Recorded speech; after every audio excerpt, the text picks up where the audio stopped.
So here it is. Beyond this intersection are 1,000 antique cars and trucks, 1930s to 80s.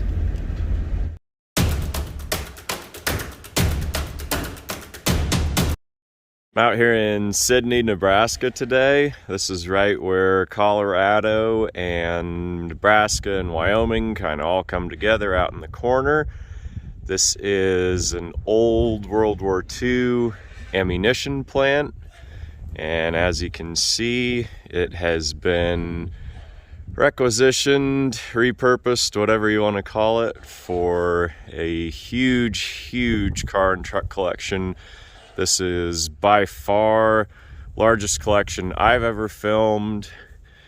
So we're gonna take a walk around. I'm gonna shoot for as long as I have battery and as long as I have storage. I'm gonna apologize in advance for the wind. We are out here on the prairie, and even with a sock on the microphone, there's gonna be some times where the wind noise is gonna be a little bit of a issue, and that's just part of being out here on the prairie. It's chilly, I'm bundled up, I'm excited, gonna walk around and film some of these. The ones with the stickers and the inventory and bid numbers on the windshields, those have already been sold on the first auction. And if you're curious, we did not buy anything. All this stuff brought pretty strong prices, and for as far as it is out here, we just came around to film today, so that's a bit of an introduction here. The auction company has an interview on their YouTube page for Rob Van Vliet, who's the owner, and I'm just gonna show as much as I can out here. First one is this 1940 Chevrolet. This is the Master 85. Master 85 was kind of the cheap model, so you can see it's a straight axle, not the knee action. A lot of the old conservative, especially in the farming communities, people like that straight axle, and so out in these rural areas you still see quite a few of them. This is 4678 Ford. Guys were commenting on one of those other videos the difference between those 3 years, which is not much, but there are 51 or 2 Buick Special. Really neat Corvair ramp side. You can see the Montana plate on that. Rob went from all over to pick these up and find them and buy them. Ramp side's a pretty neat feature. Just opens up, drops down, and then that little rubber piece on the top keeps it from getting all scratched up. 1941 Chevrolet 4-door sedan. It's got the little wingtips on the bumpers. And then that's a pretty special one. I'm gonna shoot entire video on its own, kind of walk around and tell the story of it, the brand and the original company that commissioned it. That's a rare one of one. That's a pretty sweet rig here. This is a 1 ton, I think, or 3/4 ton at least, extended Chevy, and you can see that it's got the open sides for vending. They call this the Canopy Express. A lot of people that sold vegetables and things like that had the open sides for vending. A few more out here. These crawlers I don't think got listed. Looks like a cleat track. This one would be military issue. International of some kind. Kind of a cool old salvage sign there from days gone by.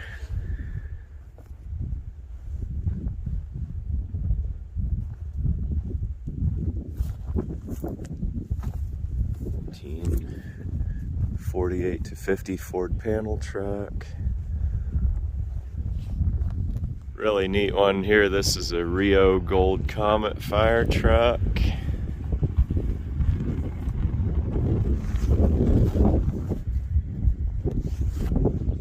This Dodge two-door sedan, I think, was a 39. 39 Dodge is one of my favorite old Mopars. They just have a really neat Art Deco look to them. Oval headlights and everything. Just really a good integrated design. 39 Plymouth, you know, had the square headlights and it just wasn't quite as attractive, but 39 Dodges and Chryslers were really beautiful Art Deco design. You can see the top of the roof there has that peak that comes back. People are saying haven't shown a lot of Mopars on the channel so far, but we did have the big Mopar hoard in Texas, and I just shoot whatever I find. I don't really discriminate. If it's out there and around, I shoot it. So this is the Diamond T-Wrecker. This is one of the neatest vehicles on the wholesale. This one's, I think, one of Rob's favorites. But you can see there in the interview, he said, time to let some go, and this is the time. There's about 1,000 that sold on the first auction. This is a 1947 Fudge snowplane. Kind of an oddball. He actually got this out of Canada. Not sure what kind of engine it would have had, but would have been a big fan on the back.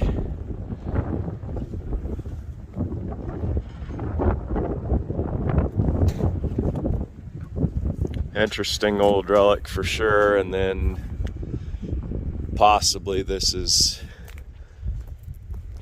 something different, or it could be kind of a take two, make one deal.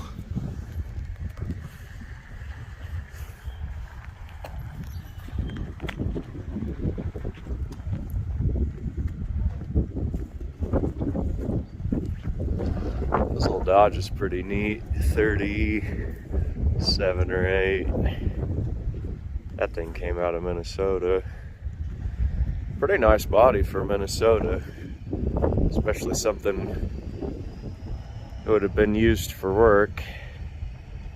Pretty amazing that it still survives and isn't used up. 48 to 50 Ford panel there again. 34, 5, 6, I think, Chevrolet. There's a difference in the cab roofs on these that's kind of the way you tell them apart, and I don't know exactly which one that is. Never actually owned one of those. 37 to 40 International truck. And another yellow one up here. That's a really cool truck. That's probably my favorite of all Internationals. Just has a really beautiful Art Deco design. And its direct competitor, the 37 Chevrolet. You see the similarities and the differences in those years. 1952, I think this was, Diamond T. This is a 921N by the badge. That's a pretty big old semi truck.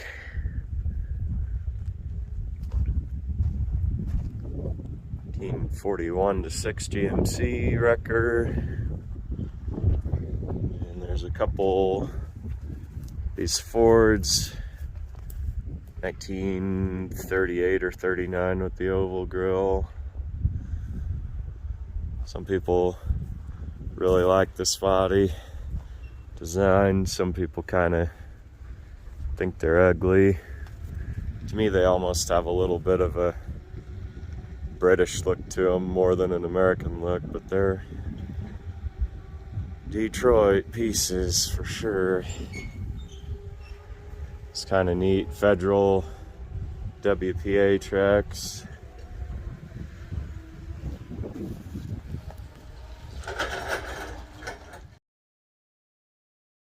Munitions plant out here is just, I mean, fascinating place. Said there were thousands of people that worked here and lived in the area. I don't know if there was like a barracks or a bunks. This big chimney structure here, probably 80 feet tall. It's actually, for this, not even sure what this was, like maybe steam plant for power or heating or something, but a lot of people employed here. Stuff like this is kind of like a locomotive, you know, very labor intensive for the workers it takes to run it, and they're probably all gone now, the greatest generation. Many of them no longer with us. My granddad was one. He actually was a radio operator in the Philippines. Never talked about it much. Here's a 1916 Model T. This is a C cab that somebody's cut down. They list it as a 16. To me it looks newer than that, but it's hard to say. Apologize for the wind out here. We're out on the prairie. Even with the sock on the microphone, this is just what we get. It's a 1915 Stuart. Stuart was kind of an essential part of World War I. That's pretty rare truck. Kind of neat to see the technology of the time. It's got the solid rubber tires. That's a composite bodied wood cab. This one's actually a traditional drive shaft. Some of these this old were still chain drive. It's kind of neat.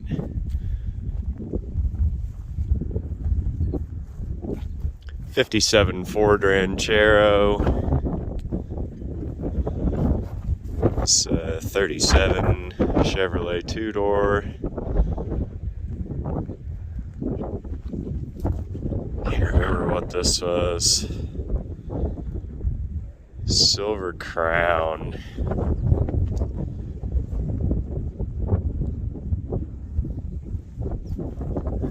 Oh yeah, the Rio Speedwagon. I'm gonna say, being that 4.5 inch bolt circle, had to be somebody that also built cars. But yeah, it's a Rio Speedwagon truck. That's pretty neat old rig there. It's just plain enough in some areas that you know it's a truck, but styled enough in others that you know it's Art Deco era. Here's another identical to it. These are pretty neat. It almost looks like a 1930s pressed steel child's toy. 1953 4.5 Ford. This is a pretty neat one here. This is 54 Chevrolet Wrecker. This is actually from the old Chevrolet dealership in Baird.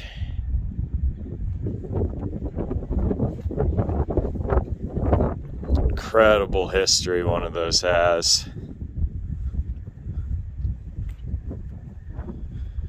Of all the vehicles here, this would be one you definitely wish could tell stories. this old Ford cab over.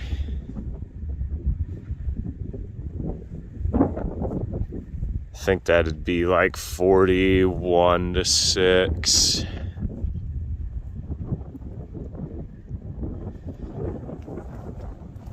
Red circles are valuable.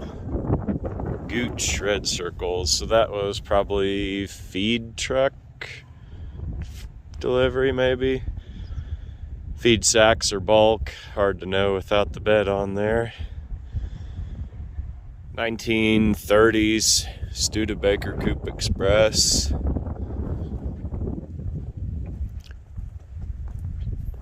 Another one of those fascinating Art Deco designs. My guess is this probably could have been a 3/4 or 1 ton. That big utility bed on there like that. And that would be factory Studebaker because it's got the steel ribs. Studebaker really never used wood for their beds. A few extra pieces with it there. It'd be a lot of work to bring it back, but you'd have something that nobody else would.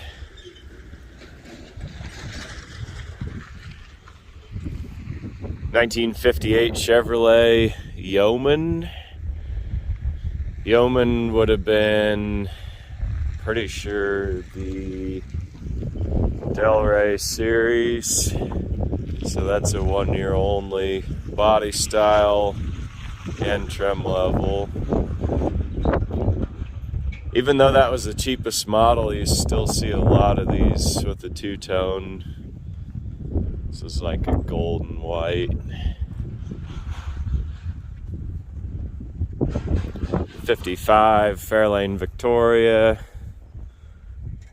That kind of neat little extra swoop in the trim for the two-tone. This 56, they said, was wrecked when it was like a year old, and then had a bunch of stuff taken off of it, but it's kind of neat. North Dakota Highway Department. So it was probably special ordered for the fleet in that color. Not sure if that would have been a catalog color or not. And that is a 150.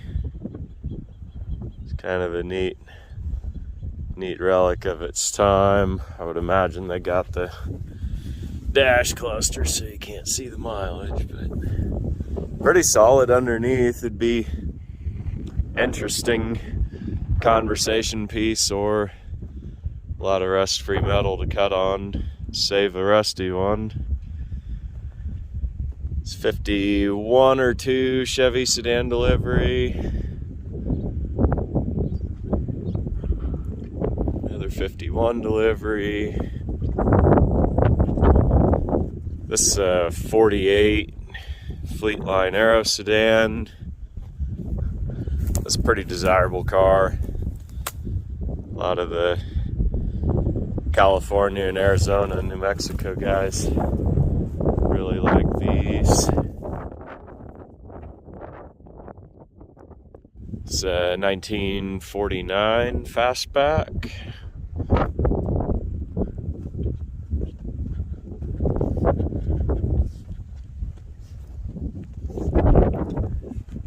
So Willys, probably a FC 170. I think they built a FC 190 as well.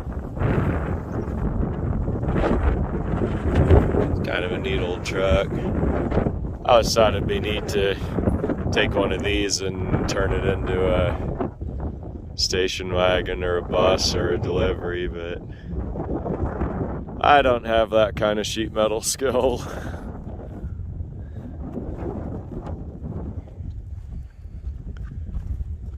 There's a third Rio truck.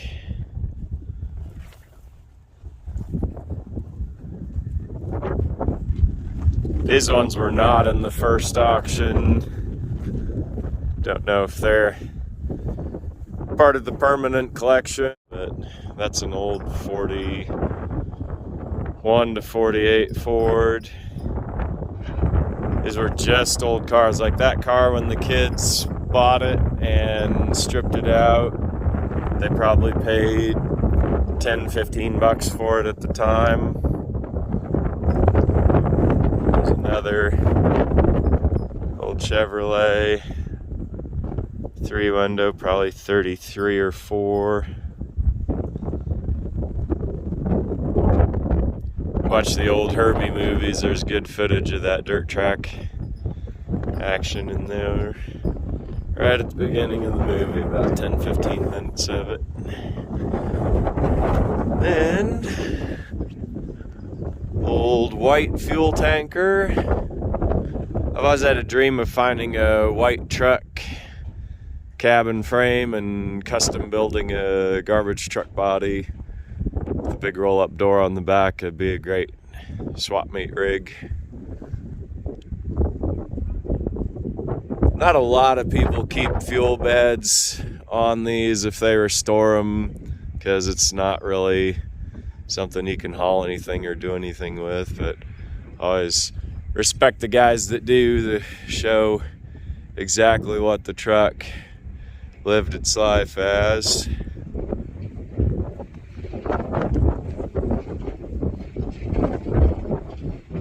About a 52 International cab over. One of the least common cab overs.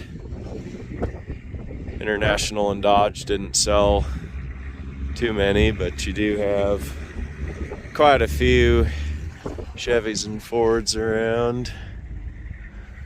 37 to 40 International school bus. Super, super neat piece.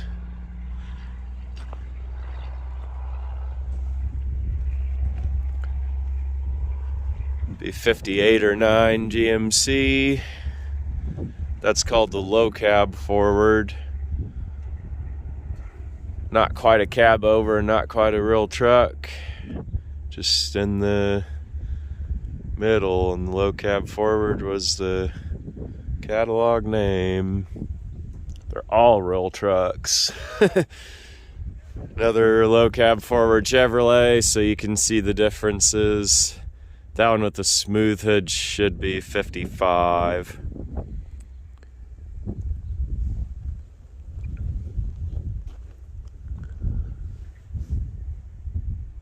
General Motors. That's kind of neat. You see from the auction he bought it at. It's a running truck in 2015. Thing's been through several auctions, and now it's been auctioned again. GMC 660. I think they called these like a cannonball. Not exactly sure on that. That's a pretty neat design on that truck. Old Kenworth.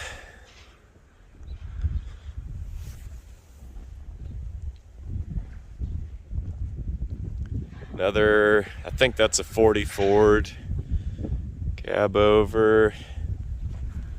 56, 7 International. It's kind of neat. This is a GMC. Be their version of the low cab forward. This is real similar to those old N-series Fords.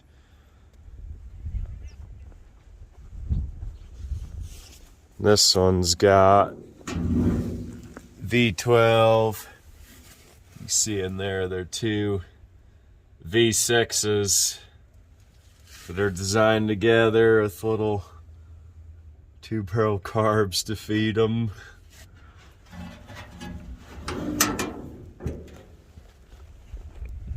Truck like that, realistically, probably 3-4 miles to the gallon, maybe.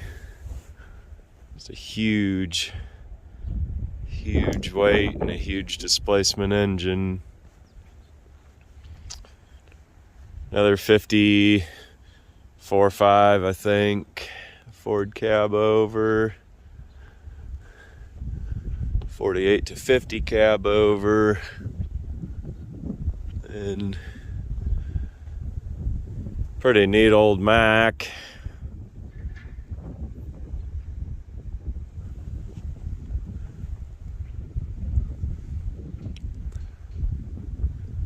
Survival rate of one of those is probably pretty minimal. A lot of them just got used up and crushed. Neat old Freightliner. Big cast aluminum grill in it. Diamond T fire truck. Diamond T had a pretty varied line through the years. I think later in the 50s there was one that was on an international cab. That would probably be a crew cab there. And this was a single cab. 57 Pontiac Chieftain wagon. And the little Saturn weren't in this last auction. Maybe either something he's keeping or something that they'll put in a future auction in the next 1,000. This little Cadillac 69 or 70 station wagon. This is a coach built car out of a 4-door hardtop, and then they took probably Chevrolet station wagon top.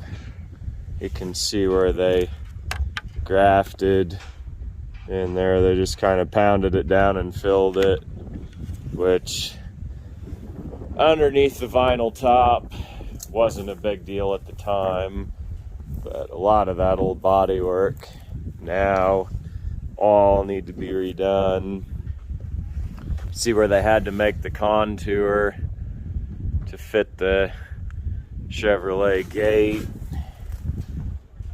They added this little peak on there for the center just to stylize and differentiate it a little. This car, pretty neat, but it'd be pretty huge undertaking to restore it. Kind of rusty for an Arizona car. Neat third seat in there, all upholstered in leather to match the rest of the interior. Pretty neat piece of history. This one I think brought 3,000 or close to it, which for the amount of work required to bring it back. These old luxury cars are never easy, cheap, or simple to restore. When I first saw the auction, I liked it for about 1,000 or 1,200, but it was beyond where I wanted to be, just like everything else out here. But it is not a mandate to buy a vehicle at every sale. Definitely not. Especially this far from home. This is as far for me to drive here as it is to drive to Denver. 500 miles even. Old GMC 5000. Got the big fifth wheel on the back.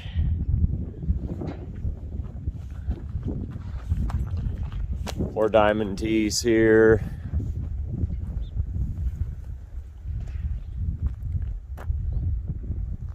It's about the equivalent of a 3/4 ton or maybe 1 ton. But it's still just a really small, tight, compact little truck. He had a thing for these. I watched the interview before I came out here to shoot, and Robin said he's 63 and knows he's not going to build them all and doesn't want to be the guy that just lets them sit and rot and decay to nothing. So he auctioned, and that's a good thing. And he made a point that I hadn't really thought about before, but it definitely rings true, that he hopes to live to 90 and see a lot of the after pictures of these old trucks being rebuilt and put back on the road. And there's a few that he liked and had special significance to him that he'll be keeping to work on and kind of spread the love for the rest of it. There's an old Jeep station wagon, early 50s probably, mid 50s.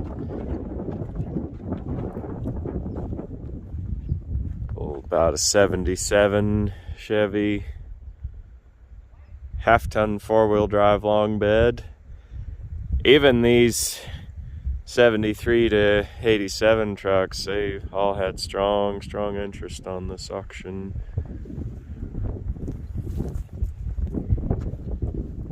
This GMC I think is 39 or 40. I had one of these. Mine was a 37. Let go of it 15 years ago.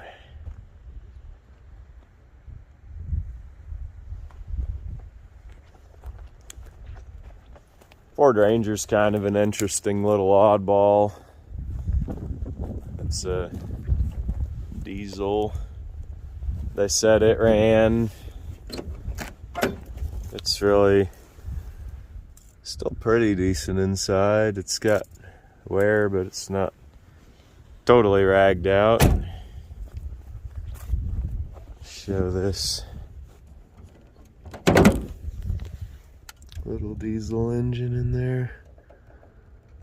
Don't know exactly what that was. I heard some of these they sourced from Japanese manufacturers. 2.2 liter. I think this one's a 64 Oldsmobile convertible. And this Pontiac, 1950, I believe. Two-door hardtop. Super neat car. Factory GM spotlight. Little bumper guards. It's got the little light up Indian head hood ornament. If you like these cars, I shot a barn find one. I'm not sure which order these videos will drop in, but it'll either be before this or after, and you can take a look for that. 1955 Oldsmobile. So you got the interesting bird splat patina. This is some kind of tree we don't have around home. I don't know if I ever even have seen one of these before. The birds like to sit in it.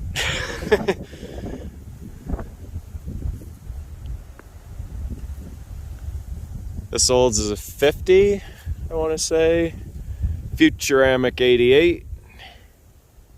I did a clay tile of one of these back in my art days.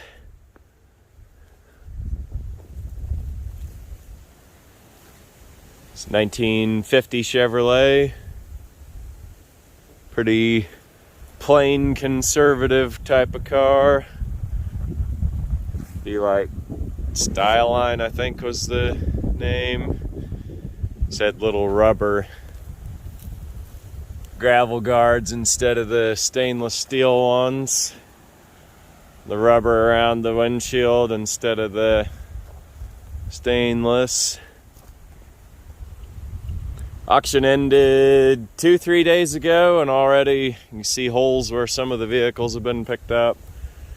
I'd wanted to get out of here and film this stuff beforehand, but just didn't have the opportunity, and thought, well, if we bid on something and get it, then when we pick it up, come out and film, but everything blew past where we wanted to be. So I'm just out here on another trip and filming to show everybody what's here before it all gets dispersed and scattered to new homes. Kind of make just a video yearbook and diary of Rob's collection. This one, Dodge or DeSoto, yeah, 41 Dodge. Not exactly sure all the way around these, and it doesn't help when they're not complete. It's 41 Dodge, luxury liner. It's kind of cool if they put the overriders on the bumper, I think factory. A lot of other vehicles that was an optional part, but on this particular year it was part of the design that they all had. Little row of these other old timers back here. I don't think these were auctioned. Little Buick. Rob would just pull these off of farms, and then his business also was a scrapyard, and so some of these vehicles, when they'd come in, he had the compassion not to munch them in the iron pile. 1948 Chevrolet. This was driven till 1968, which now, if you drove a 20-year-old car, the leap in technology isn't all that far. Have your front-wheel drive, overdrive transmissions, fuel injection. You know, a car from 2022 isn't all that different from 2002, other than technology and frilly, my opinion, kind of unnecessary stuff they add to them. But if you think about a 48 Chevy versus a 68 Chevy, that was an incredible leap in technology. Like, this would have still had the Babbitt 216, would have had the old 6-volt system, cloth covered wiring, pretty basic brakes, old natural fiber interiors. Not a huge highway speed car, but you think about a 68 Impala, and 68 Impala was wider body. You could easily seat 6 people. 48 Chevy would have seated 6, but it would have been tight. Would have had your option for disc brakes. You would have had higher horsepower engines. The whole refinement of the 68 versus the 48 was just quite a leap beyond. Overhead valve, still which the 216 was, but insert bearing. You know, not everybody in 48 was overhead valve. Your Fords and Studebakers and a lot of your other manufacturers still had their flat heads. So, a car like this, the leap in technology represents being parked in 68. That was definitely an old car at that time when they parked it, and you would have had quite the awareness of it at the time. 54 Chevy wagon, 1951 and 2, they had the 10 Woody still, which was an all steel body, but it had the stampings that they painted like wood. And then 53 and 54, they still had that little character line down the center and the character lines in the tailgate. But by that time, people were kind of over the whole Woody thing, and so 53 and 4, they didn't paint any of that. like they had in 51 and 2. 54 Buick Century. I had this exact same car. Mine was yellow with a green interior. 54 two-door hardtop. Mine was wrecked. It was a mess, so I cut it apart and then made the real nice side of wall hanger. 1962 Bel Air.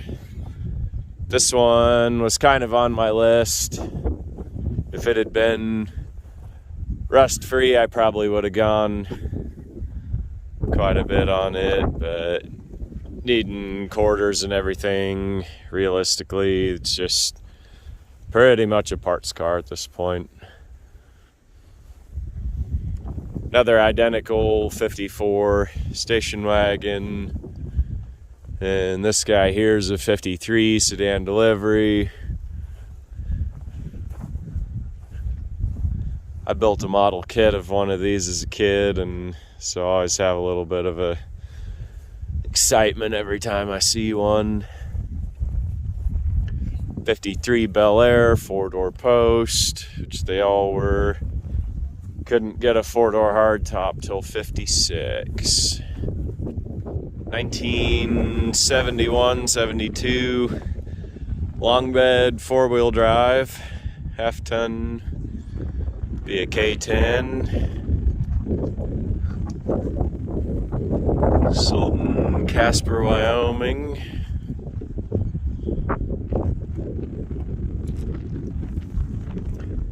'50 Ford, 2-door.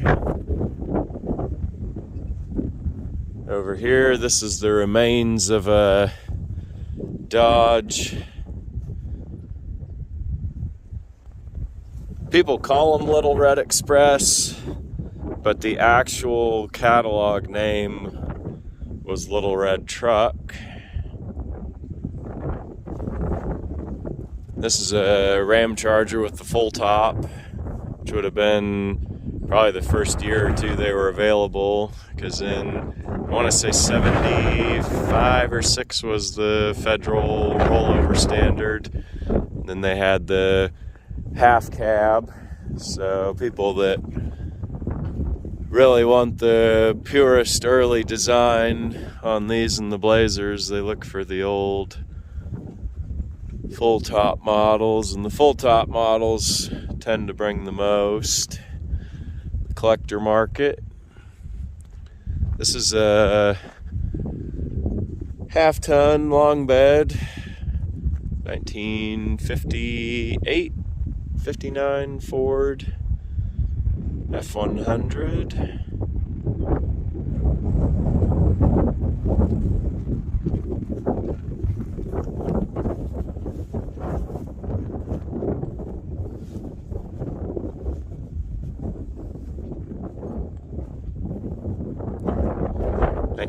'69 or 70 C10. This is the CST model, so it's got all the fancy side trim, and I always like these because they have those fancy scrolled door panels and then the fancy scrolled seat upholstery to match. That's a pretty cool old truck, really.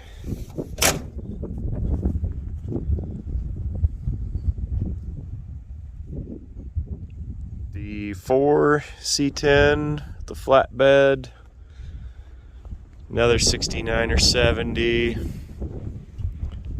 and this old K5 Blazer. There's some special package with those stripes on the hood like that.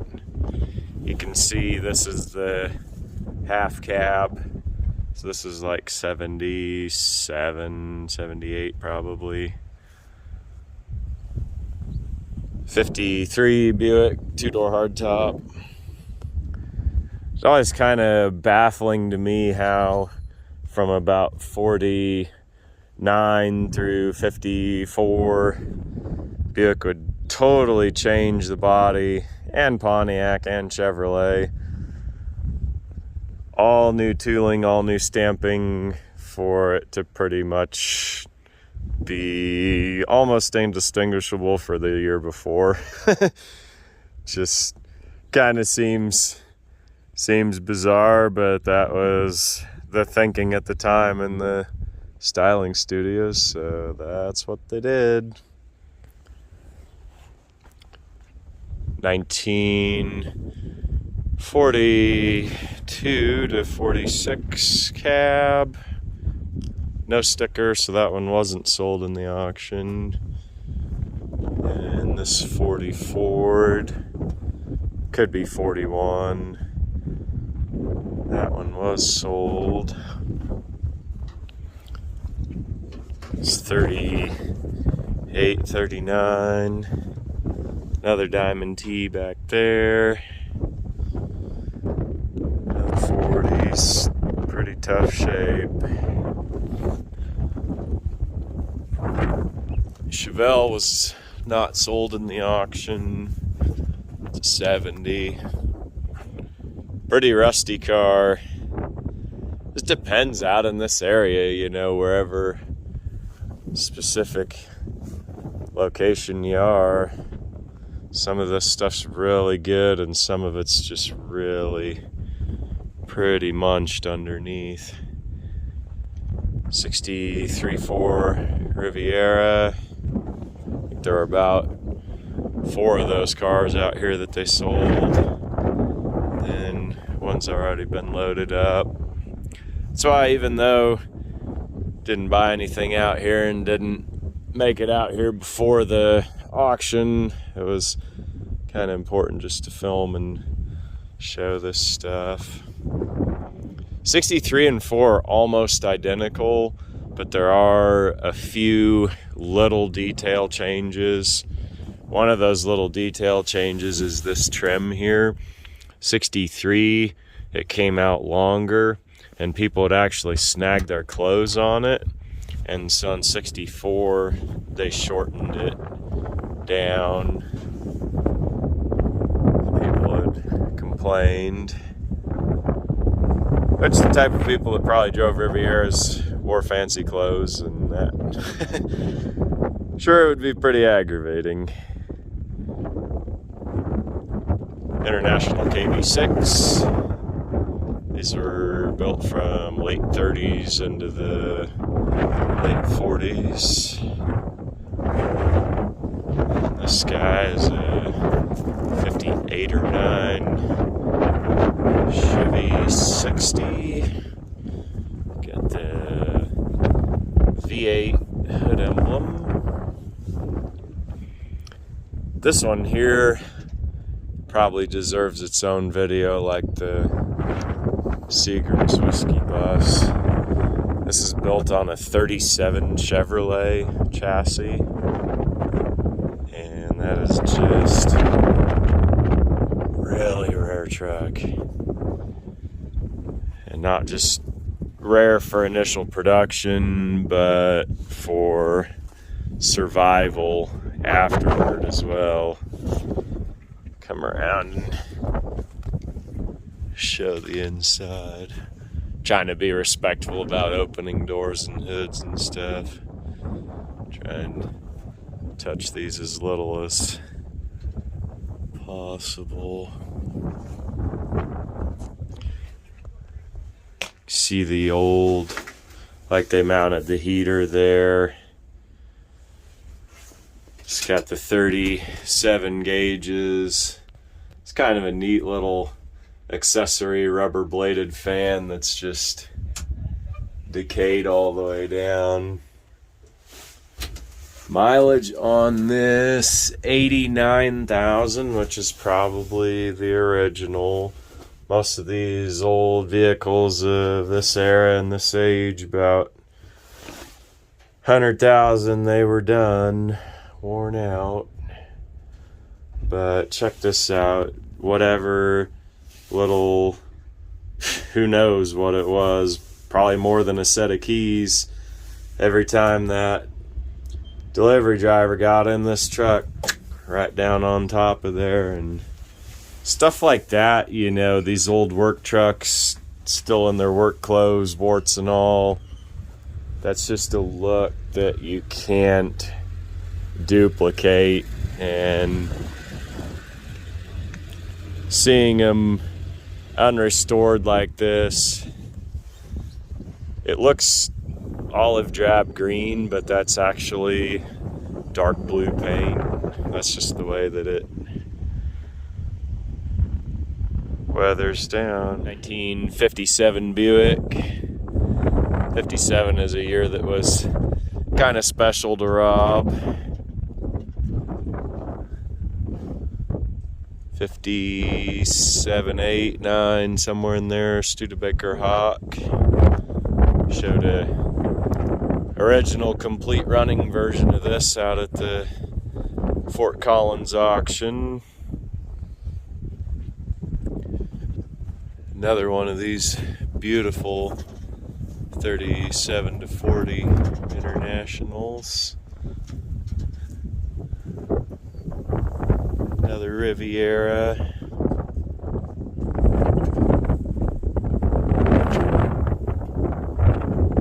Bathtub Nash.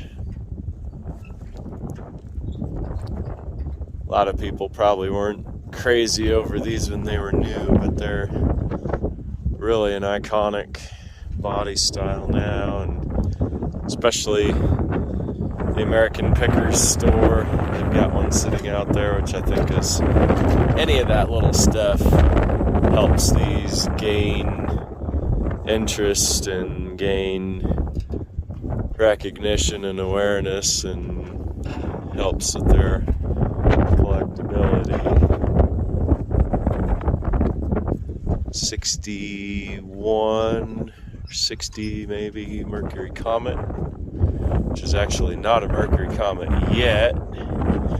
Ford was so crazy over their Edsel program that they actually designed the Comet as a bit of a companion car to the Edsel, and then once they realized that that nameplate was failing and not going to last, then 62 was the first year that the Comet actually was badged as a Mercury. But 60, 61, they were standalone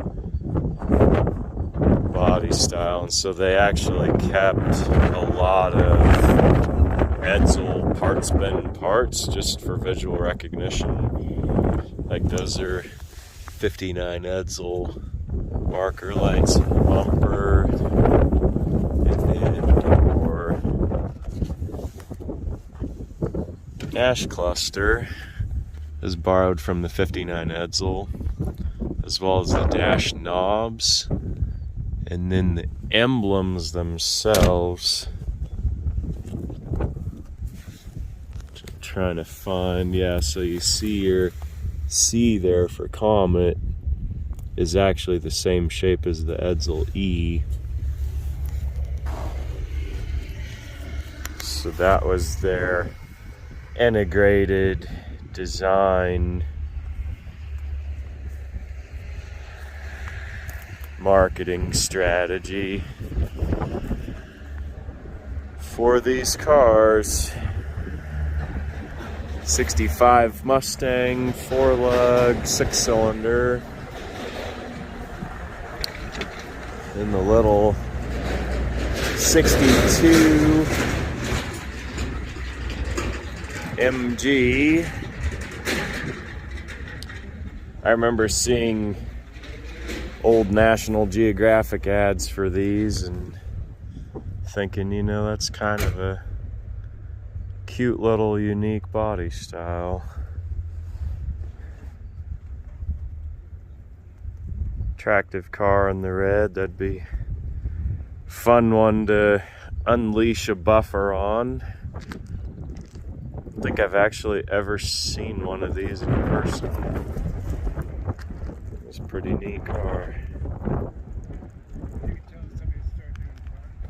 International Scout. It's pretty unique in that it's not rusted to pieces. Where I'm from, a Scout rusts away pretty quick.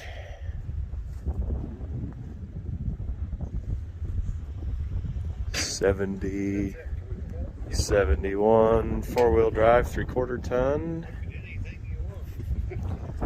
And another, I believe this is a 63 Olds Holiday, two-door hardtop. Holiday was the sub name of the Dynamic 88.